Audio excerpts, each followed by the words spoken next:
they're right here in Oregon, last spring, or spring of 2009, a couple registered legally as domestic partners in Oregon at OHSU, one partner on his deathbed, and his partner was shut out of the room, not allowed to make decisions. It was only through contacting a lawyer that he was able to get back into that room and get to his partner's bedside before he died. There's examples from Seattle. There's examples from the state of Florida. Is that a cultural information that can be overcome as more nurses and doctors learn what the civil unions are? I mean, is that a path to go down, or do you think marriage is like the shorthand to that, or the shortcut to that? Yeah, no, I think two things. One is that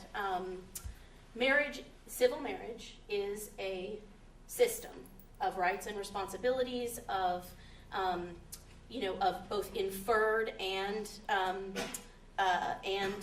sort of clearly articulated ways in which a couple and a family are able to care for one another, to take responsibility for one another, and that's not the case when you talk about domestic partnership or civil unions. And sure, we could spend the next 30 years educating people on this other system and what it means, but we would not address, I think, the cultural aspects of civil marriage, which is the respect and dignity that comes with honoring the love and commitment that a couple has made to one another, the work that they do day in and day out to make a relationship work, to provide the care, the nurturing, and the love and support of children if they choose to have them, and create a family in that way.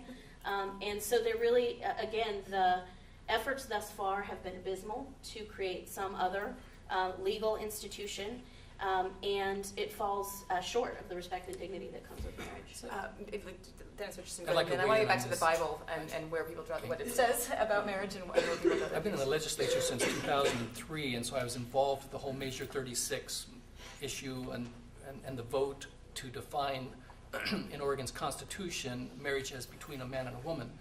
And the domestic partnerships law in Oregon went through all of the statutes that we have where we mention marriage and it's added or domestic partners. And so any discussion about benefits and about being able to go in to see each other, if it applies to a marriage, it applies to a couple that are registered as domestic partners. Why are these problems that Gina's citing still happening? And basically, I believe it's because, well, you can always come up with unique situations where people will act inappropriately in a hospital or anywhere else. I mean, like they said, they got a lawyer involved, and whoever was not acting appropriately had to change, and things worked out. And so there's an old saying in the law that unique and hard cases make bad law.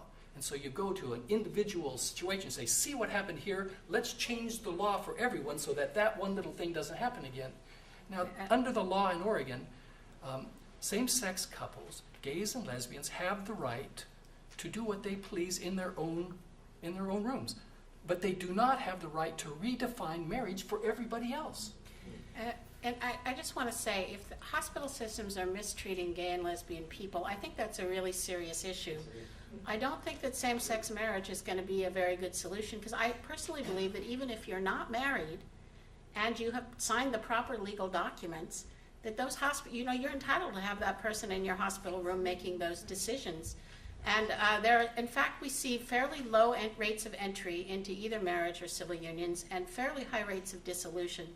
I think only a minority of gay people are going to end up in either of those legal structures. And I would take it really seriously. I just don't think that marriage is going to be the solution if gays and lesbians are being mistreated. Yeah. You were instrumental in working on domestic partnerships at PCC. I don't know if that experience brings to bear here, but I think that we've seen in other areas that the notion of separate but equal just doesn't work, right? That to have two parallel tracks, as it were, it really doesn't work. People, I think, need access to the same set of conditions, to the same set of civil requirements. And we saw that at PCC, the fact that some people were entitled to certain benefits and others were not. Those who were excluded were people I cared a lot about. They were great people, and it wasn't fair. There is something about marriage, right? I think that's something we'll all agree on. There's something kind of magical about marriage that, I'm of the generation where their spouse as their husband or wife, but as their partner or significant other. It doesn't work. It's the relationship is much stronger than that. It needs to be much stronger than that. Can you imagine in the future, maybe, I think this was alluded to a little bit, but a situation where civil marriage was one thing, sort of the default, everyone who got married was married civilly, and a religious marriage was a secondary optional type of thing? I find that an intriguing notion. My own son and his wife were married by a justice of the peace on the grounds of the Texas legislature. That's about as civil as you could get, I think.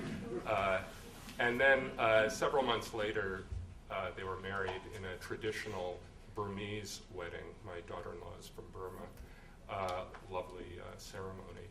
And those were two very different things. They served different purposes. The one with the Burmese community was kind of a reaffirmation of her religion and the tradition, her family, etc. That's an intriguing notion. I think we have a ways to go. Yeah, if I may, that is the situation that exists. The government issues a civil marriage license. You go to the county offices in Oregon to apply for that license. You pay a fee to the state government.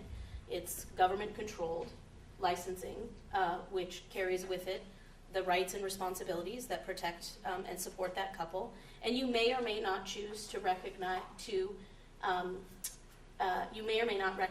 choose to do a religious ceremony.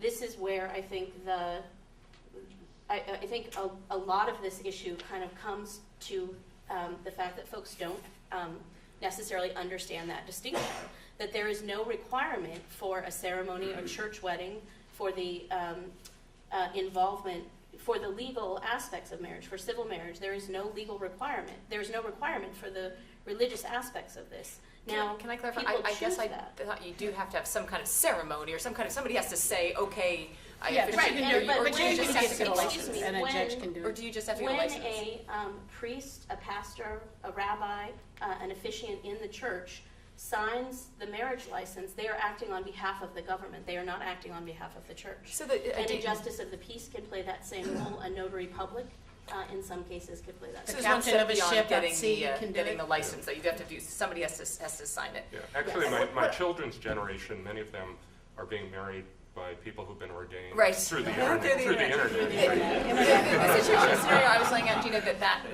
would be where everyone would have a civil ceremony of some part, and the other would be secondary. I do want to get to the Bible, and wanted to ask you, Bishop baruer-rieke, what does the Bible say exactly about marriage? Well, it says 101 things exactly about marriage. To just set the stage, I mean, the Bible is a library of 66 distinct books. Some of them are history, some of them are legal, some of them are letters, some of them are poetry. They span 1,000 years of authorship, 3 different languages, a variety of cultures, et cetera, et cetera. So the Bible says a lot of different and sometimes conflicting things about marriage. Cover to cover, the assumption around marriage is male-female. Cover to cover, the assumption around marriage is a man may have one or more wives. And case law, tracks and goes through the same territory in different ways. A lot of what the Bible says about marriage, we don't hold to today.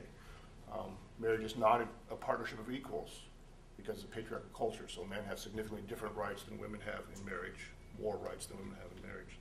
So it's hard to draw out an answer to this, and it's been pointed out a couple of times. Culturally, there's a great variety in marriages, but there are some consistent things. The interesting part of the conversation for me and what the Bible says about marriage is the more. What does spiritual community, what's religious community want to say about the civil union? And that's an evolving process.